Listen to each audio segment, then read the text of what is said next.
a dream I know. Deep up my feelings for you. Watch. Hello reality viewers, welcome back again to Reality Latest Gist, the home of news and politics. For this channel, we dey drop news every day and we dey react to every videos wey comes our way. And na reality news now we dey drop for this channel, and we dey also dey talk am as e be. If today na the first time we say you dey come across this channel, you are highly welcome. Thank you so much for stopping by. And if you are returning subscribers, I appreciate all of una for una massive support to this channel. I say may God bless all of una in Jesus name. Amen. I get video wey I want present to una this very moment, and I go dey follow una dey watch the video. After we don watch am together, make we drop our opinion constructively for the comment section. Like our videos and also share our videos if possible. Bye for now. Thank you. The minister is not truthful. In normal good societies, the minister should resign. And if you see, the minister perpetuated this fraud right from Sorry, please. the beginning. Let me finish, please. I own my word. Let me just finish. Let me talk. I beg you, I'm in Nigeria. You speak with facts. You speak with facts. It is a fraud. Exactly. You have to speak let with me facts. finish, please. When you try to do an agreement on behalf of your country, and then you don't show your country any agreement, because writing those things in Chinese letters is because of the things that we saw happening in other African countries, where the Chinese will come in gently pretending to be a development partner, and the next day they go. I have it on a good authority. The Chinese are targeting the LNG. That's what they want. Those are allegations. Good. And if you are saying you want to sell Nigeria to China, for how much? 400 million. The same 400 million Buhari got back from Abacha Lut and shared it according to him. Those are allegations. That's what we are doing. Dr. Katch, I think you should. My party, the PDP, will not allow, or because we did business with the Chinese, and we never wrote an agreement to give away our sovereignty. This thing was hidden. There were no prints that actually were written in English. It is simply because we've not taken those papers to go and reinterpret it that we have now found out that somewhere, somehow, Nigerians signed agreement, signed Nigeria over to the Chinese to give our sovereignty to China. The Chinese are planning to take our LNG. That's what it is. They will not touch your military or diplomatic asset. Any other asset in the country is free. And of course, I agree the way my brother said, they will help you to fail. And once they fail, there's no arbitration. They take those things and you start arguing. They will tell you they simply are implementing the letters of the agreement. And if you like, go to arbitration or not, they have that thing. So we don't want this. 400 million. Please, we don't want anything that will make Nigeria lose its sovereignty. Absolutely. We do not want anything. No, please, we don't want. Nigeria will be going on our own pace. And nobody has said they want our sovereignty. What do you want tomorrow? Okay, tomorrow they will now close our oil fields. That is it now. Because they said, leave diplomatic, leave military assets. But who are we? The Chinese can overrun us. If they ever want to take anything and we say no, they will overrun us with their military, because they have stronger military capability than we do. So why should we be this foolish? And for me, the minister should resign. And the government should apologize to the people. And that's why I've been saying since that the president is not available to act, to guide the ship of state. And that's why you see all this is happening. We are only discovering this simply because some Nigerians, having read about the Chinese behavior in some other African countries, took these papers to go for reprint. And when they went for interpretation, they found out that the minister actually signed away our sovereignty. Are you saying it wasn't written in English? No, it was not. Really? Never. Are you sure? It was this very agreement. I'm happy we're discussing it now. If it wasn't written in English, how did I get that quote? Because this problem, when we found out it was only written in Mandarin. Nigerians said, look at what is happening in other African countries. Let us go and interpret this thing written in Chinese. That was how we went to do it, and then these things are discovered. Nobody ever knew about this thing. And this is where the problem is. So why would you even sign an agreement that you cannot read? Who are the Nigerians that signed it? Because if Nigerians have seen it, my brother, my sister, Nigerians are patriotic people. They will raise their voice at the very first minute that they say, I don't want the money. How can you take my sovereignty? Do you know what that means? For how much? 400 million. That's what you want to sell Nigeria for. And then the Chinese can now take anything that they want. Our assets, our oil assets, they are not the Chinese are talking about taking over the LNG. Yes, the Chinese will make sure our politicians default. Yes, I am very happy that we've all agreed that we are angry. I believe that now that we found out that there are new loans with sovereignty tied to it, Nigerians do not want it. If you want to predict the future, study the past. We don't have a good history of managing foreign loans. We're very likely to fall.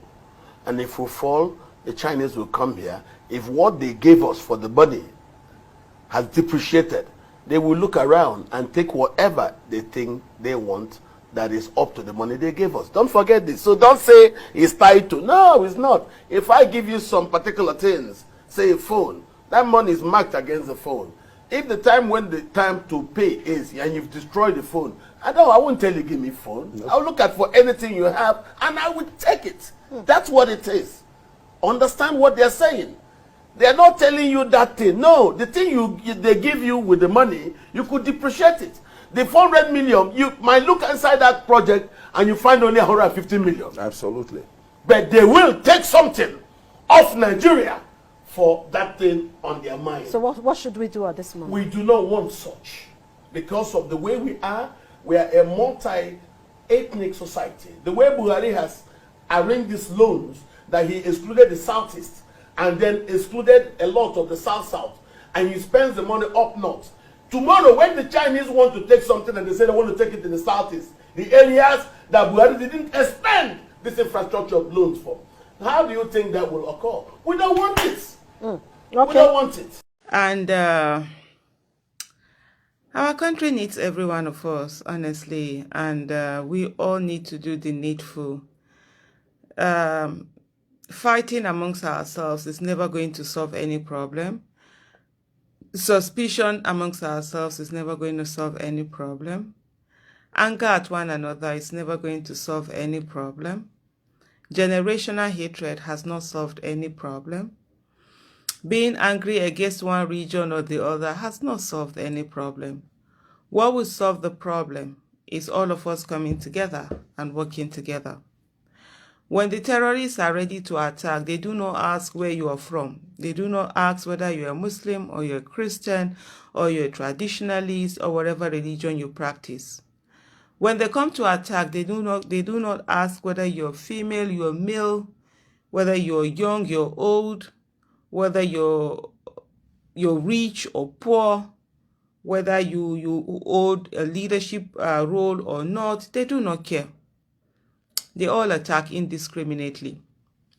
When they also come to attack, they do not say, oh, do you support Buhari or do you criticize Buhari? Neither do they ask, are you Kwankwasiya or are you Ganduji? I don't know what they call the other one. Neither do they say, have you ever made any comment on Facebook or you've never made any comment on Facebook. They also don't care whether you've minded your whole business all your life and you've never said anything. No, they don't. When they come to attack, they come to attack and they are ready to shed blood, and that's what they do. And so that's the reason why you and I also must learn to keep our differences aside and work for the issue on ground. We don't need to love each other. We don't need to like each other. All we need to do is to work together for the common good. And when we achieve the common good, every one of us can walk off and do our different things. Today you see people from the north, we say, oh, Southerners are the problem. People from the south, we say, oh, Northerners are the problem. But are you asking yourself, the politicians, do they ever have any problem with each other? The last time that Ganduje's daughter was getting married, there were Southerners there, there were Northerners there. The last time Buhari's son was getting married, there were Southerners there, there were Northerners there. Even when we had this burial recently, Dangote lost his brother, there were Northerners there, there were Southerners there. If at that level they are operating, they don't, it's not that they like each other always. They have issues. Sometimes we see them, they quarrel. but they know when it is their interest.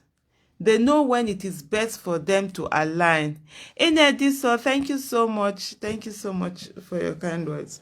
Yeah, today is my birthday, but honestly, I'm really feeling blue. I'm really feeling down. I'm really not even getting the birthday vibes, and I'm so grateful that last year I did celebrate my birthday very well, because this year, nah, I'm not feeling it at all.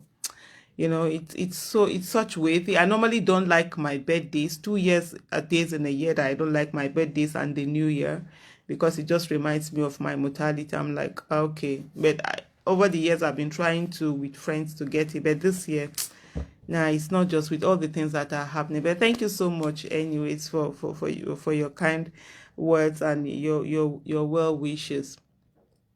So it's very important for us to understand that it's only ourselves that we've got. This year, 1 year ago, that was when Kankara boys were abducted, and there was so much, people came out.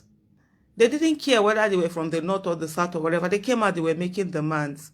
And when the Kankara boys were brought back, people who never made demands, who sat because of their love for Buhari, their love for APC, they never said anything. All they now came was the fact that they now came and like, oh yeah, see people, you people were already doing bring back our boys. See, people had already done t-shirt. They were mocking people. They were insulting people. They were attacking people. And that's why many people, and I said, oh, okay, if that's the case, no wahala. From now on, anything happening, we won't talk again. Since you say it's about Buhari. And see where we are today. That's why there's this overwhelming silence. Because the people that used to talk, you've attacked them. You've stopped them for you. They've gotten tired of the numerous attacks, and they've said, no problem, we will not say anything anymore. And that's what the politicians want. Because when they do that, you no longer have your voices together. All you now have, you're scattered. You say, oh, okay, it's happening in your region, none of my business. We can't continue that. Anything happening anywhere must be all of our business. It's our own business. If it's happening in the north, it is all our business. If it's happening in the south, it is all our business. If it's happening in the east, it is all our business. If it's happening in the west, it's all our business. Because we're all human, and what happens to one person also equally affects the other person. And that's the mindset that we need to take on. So there's a need for us to work together. There's a need for us for collaboration. There's a need for us to strategize. There's a need for us to know that we are as strong as the weakest person amongst us. Individually, no matter how great you are individually, if collectively we are weak, all of us are weak. If you've achieved so much as an individual, but collectively we've not achieved anything, we are all non-achievers. It doesn't matter how much that you have, that you've achieved, that you achieve and do everything. It doesn't matter. If collectively we are not all raised up, we are all down. I say to people, as long as your neighbors are hungry, you too, you are hungry. As long as your neighbor is shirtless, you too, you are shirtless. As long as other people's children have not gone to school, your own children too will be affected. As long as there's somebody out there who is not sleeping because they are afraid for their lives, we too, we are afraid. Our life is in danger. Because when they are done killing those people, they are going to come for us. This thing was when it started in the far away, you know, when we're talking, saying that, oh, see, this thing is happening far away. One day they are going to come into the cities. People call those fake news carrier. Oh, you are fake news. You don't like the government. You don't like Buhari. What is there to like or not like in Buhari? If life is going on well for everybody, we won't have any problem. I don't want anybody sending me text to tell me that they are hungry. I'm tired. I'm tired of people telling me they need money. I'm tired of carrying people's wahala. If every other person's problem is solved and they too, they have as much money and they can do the basic things that they need to do, it makes life easier for me and you. So that you don't have to be carrying everybody's, problem all along. That's just the thing. It's not about whether it's Buhari, whether it's Jonathan, whether it's